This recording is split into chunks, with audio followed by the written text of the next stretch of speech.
Страшно слушать вообще. Все уже проехал.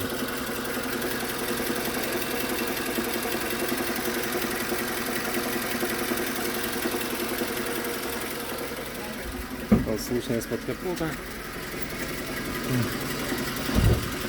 Слышно снизу. Ну снизу меньше. Больше из-под капота.